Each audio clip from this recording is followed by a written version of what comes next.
In the sweltering heat of Babylon, June 323 BCE, Alexander of Macedon lay dying. Fever ravaged his body as courtiers whispered of poison, of divine punishment, of the end of an era. History tells us that on June 10 or 11, the great conqueror breathed his last, his vast empire immediately beginning to fracture in his absence. But what if fate had taken a different turn? What if, against all odds, Alexander had recovered? Our story begins with this pivotal moment, not with death, but with life. After 12 days of burning fever, Alexander opened his eyes. His physicians, who had already given up hope, were astonished.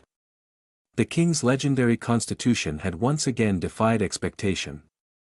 Though weakened, his mind remained sharp, and his first command was simple: bring me water from the Euphrates. This moment, so small in itself, would alter the course of human history. News of Alexander's recovery spread like wildfire through the empire. In Macedonia and Greece, in Egypt and Persia, the reactions were mixed. Those who had already begun positioning themselves for power in the aftermath of his expected death now found themselves scrambling to demonstrate their unwavering loyalty. None more so than the generals, Perdiccas, Ptolemy, Seleucus, Antigonus, and others, who would have, in our timeline, carved up Alexander's conquests among themselves. Alexander was not naive. During his convalescence, he received reports of the machinations that had begun the moment he fell ill. He understood with perfect clarity that his empire rested on his own charisma and military genius. The Persian Empire he had conquered had lasted centuries through institutional strength. His own achievements remained fragile, held together primarily by his personality and the loyalty of his troops. This brush with death became the catalyst for Alexander's first great project of his extended life: consolidation. Where the historical Alexander had postponed the difficult work of administration in favor of constant conquest, our Alexander now recognized the necessity of transforming his conquests into a sustainable empire. Drawing on Persian models while maintaining Macedonian and Greek leadership, he established a hybrid system of governance. His first decree upon recovery was revolutionary: the formal integration of Persian nobles into the highest ranks of his army in administration. This policy, which had begun tentatively before his illness, now became the cornerstone of imperial stability. The mass marriage ceremony at Susa in 324 BCE, where Alexander and 90 of his officers had taken Persian wives, was followed by similar ceremonies across the empire. Alexander himself, already married to Roxana, who was pregnant with his son, and Statira, daughter of Darius III, now also married Persides, another daughter of a former Persian king. These marriages were not merely symbolic but represented Alexander's vision of a true melding of cultures. The birth of his son Alexander IV in late 323 BCE further consolidated his position. Unlike in our timeline, where the child was born after Alexander's death and became a pawn in the wars of succession, here the young prince became a symbol of the empire's future. Alexander would go on to have several more children with his various wives, creating a new dynasty with Persian, Bactrian, Sogdian, and Macedonian blood. By 320 BCE, having secured internal stability through administrative reforms and strategic marriages, Alexander turned his gaze eastward once more.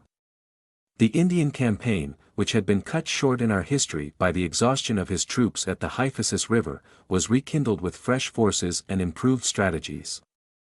Learning from his earlier experiences, Alexander approached India differently this time. Rather than attempting to overcome the subcontinent through brute force alone, he employed diplomatic finesse alongside military might. He cultivated alliances with local rulers opposed to the rising Mauryan state and studied Indian military tactics, particularly their use of war elephants, which he now incorporated into his own forces. The Second Indian Campaign proved far more successful than the first. Pushing beyond the Ganges, Alexander established Greek settlements throughout northern India, creating a network of Alexandrias that would serve as centers of Hellenic culture and control points for an expanded trade network. By 315 BCE, much of northern India acknowledged Alexander's suzerainty, though direct control was limited to strategic regions and major trade routes. This pattern, combining limited direct rule with a broader sphere of influence maintained through client kings and strategic settlements, became the template for Alexander's expanded empire. It was a pragmatic solution to the challenge of governing vast territories with limited administrative resources. With India secured, at least nominally, Alexander turned his attention to Arabia in 312 BCE. Control of the Arabian Peninsula would secure vital trade routes and access to valuable resources like incense and spices.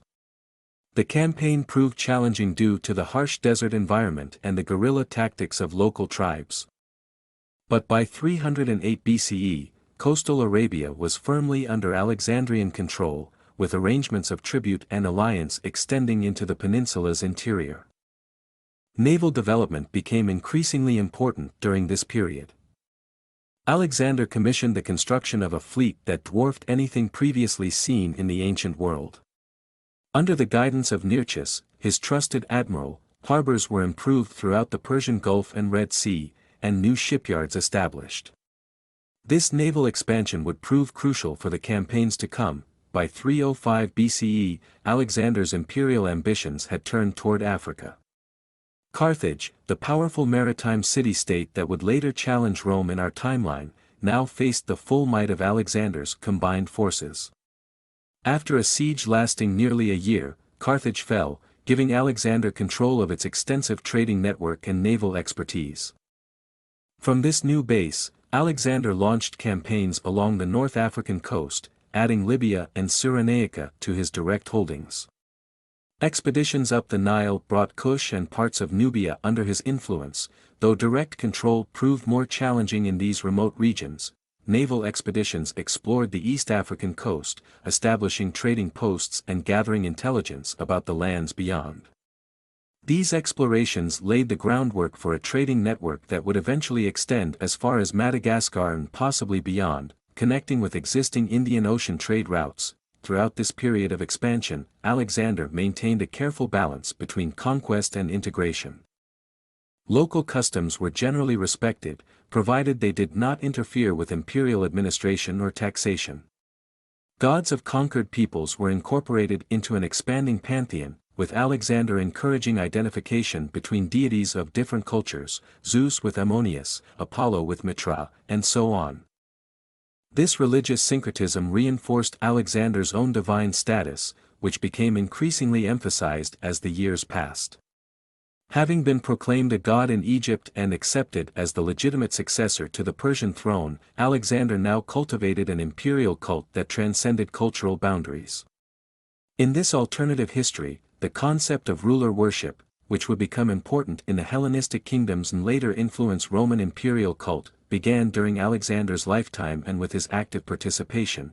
By 290 BCE, as our first chapter draws to a close, Alexander had achieved what seemed impossible, an empire spanning 3 continents, from the Adriatic to the Ganges.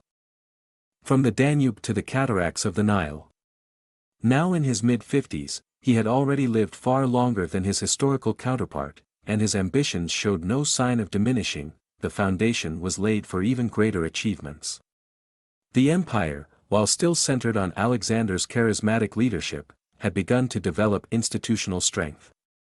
A new generation of administrators, military officers, and cultural figures had emerged, drawn from all parts of the empire but united by a common Hellenistic culture and loyalty to Alexander. The age of expansion had transformed the known world. But for Alexander, it was merely the beginning. As we shall see in our next chapter, the following decades would bring even more remarkable developments. As the focus shifted from conquest to integration, and from the creation of an empire to the building of a truly unified world state that would reshape the course of human civilization.